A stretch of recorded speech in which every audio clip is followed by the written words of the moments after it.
Kaguol ug kalagot ang nabati sa pamilya sa managtiayon nga nagsaulog sa ilang renewal of vows ni adtong Miyerkules, human na doble ang ilang nagasto kay na-scam sa ilang gibayad nga full payment nga 100,000 pesos sa usa ka wedding coordinator sa Sugbo. Nanguli pagyud ilang anak nga seafarer ug laing duha nga gikan pa sa Estados Unidos ug Singapore alang sa 38th anniversary sa ilang ginikanan, apan nasayra na lang nila nga wa di ay mabook ang ilang venue ug uban pang mga suppliers. Tungod niini, nagdali-dali na lang silag paningkamot ug pangitag laing suppliers ug migastog laing 140,000 pesos aron lang madayon ang maong kasal. Hitabo was like days before sa supposed wedding yesterday.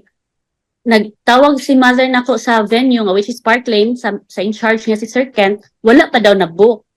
At that time fully paid na mi sa 100,000 nahatag na tanan with na ami receipt, pero turns out ang gihatag akong mother kay acknowledgement receipt dili siya official receipt.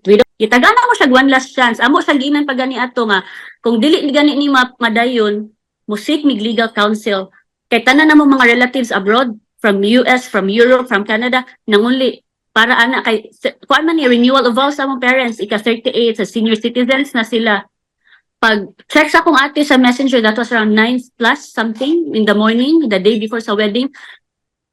After siya ni saad nga dayunon tanan isettle tanan on that day ug mo-confirm siya nga okay na tanan, magkita na sa Park Lane, ma'am ni chat siya sa directly sa akong sister nga i-cancel niya ang wedding tanan. Naa mi screenshot pod. Gawa sa managtiayon, duna pay gibana-banang 50 ka mga kliyente nga nagproblema karon sa maong wedding coordinator ug uban kanila mi-post na sa ilang mga yangungo sa social media. Miabot na sa kapin 3 milyones pesos ang partial ug full payments nga ilang nabayad, apan giingnan lang sila nga di na madayon ilang mga kasal kay nahutdan na kuno kinig kwarta. Igo na lang silang gipapirma og promissory note alang sa refund nga wa pay pizza kung kanus a ihatag. Daghan kaayo og ni message stating that they're already closing, and then on June 2 daw sila murag kanang tapok dito, like the brides were already asking for refund.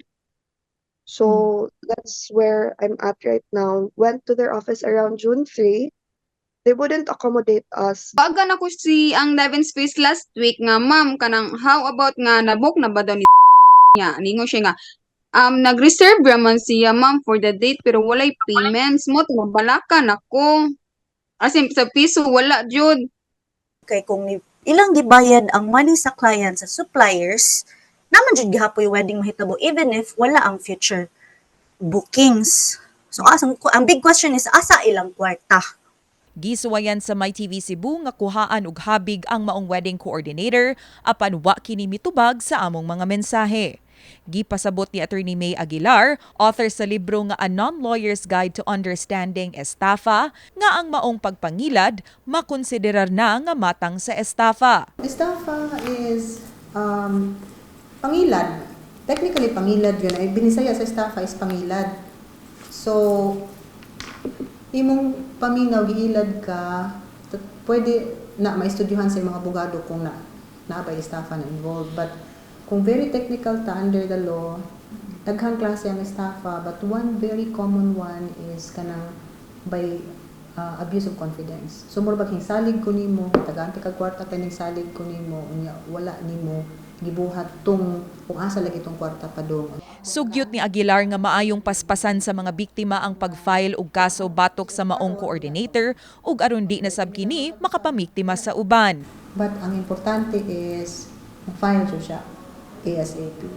It's not just personal money involved and their personal wedding involved. This is also a public responsibility nila. Kaya if they don't do anything about this, then the couple can continue to do what they're doing. That's or they will benefit from their wrongdoing, di ba? Kaya ang kwarta, to ama nila, di man makuha, di ba? Taliwa sa pagtumaw sa mga nabiktima sa maong coordinator, duna say mga Good Samaritan supplier sa Sugbo nga mihatag og libreng serbisyo sa mga nabiktima. Kauban si Eliza May Peñaranda, kini si Andrea Patania Matthew alang sa MyTV Cebu.